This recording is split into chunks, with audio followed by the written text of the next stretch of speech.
Okay, the United States America. Regarde États-Unis. You think the United States America police will let the Prime Minister destroy USA? Hell them no.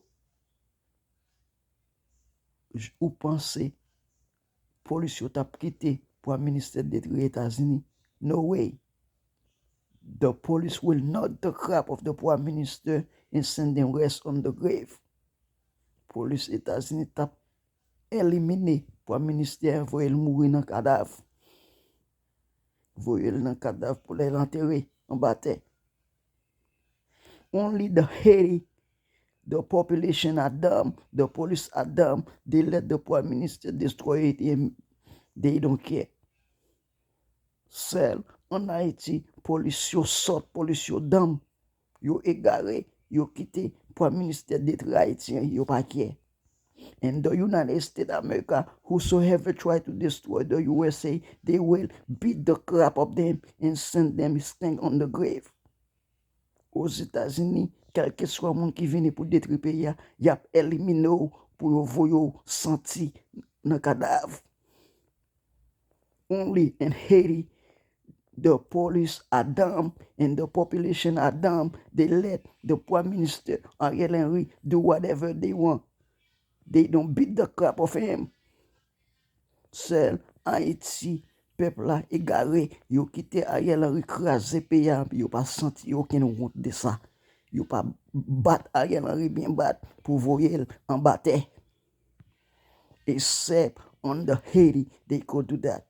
And the USA, no freaking way. And the USA, the police have a great taste and great value to keep USA beautiful. They would not let no politician destroy it.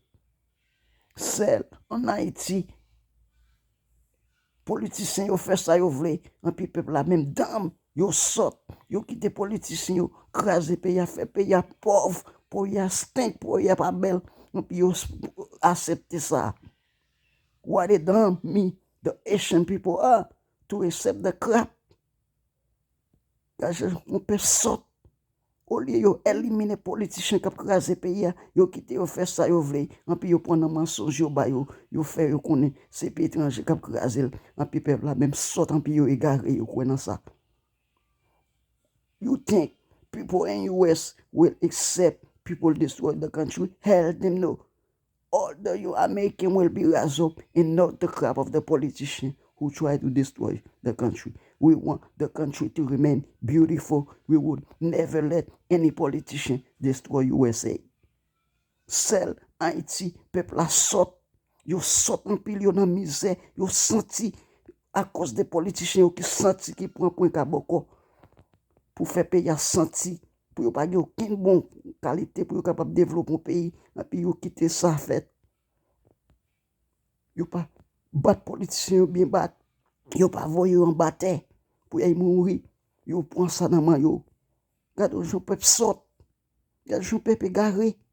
Seul haïtien qui dormi comme ça qui égaré comme ça men. It's a shameful to see Haiti being destroyed. Stink. A country that was beautiful during the time Paul Eugene Magloire. Les Paul Eugene Magloire t'a gouverné pays. Pays a été belle. Pays a été respecté. Pays a été succès. Journée aujourd'hui, pays a senti.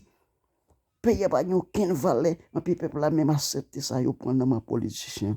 It's a shame, man. Believe that. It's a shame. They let Michel Martelly destroy it. They don't beat the crap of Michel Martelly. They let André Michel destroy the country. They don't beat the crap of them. They let Ariel Henry destroy the country. Nothing happened to them. It's so shameful, man. Believe that.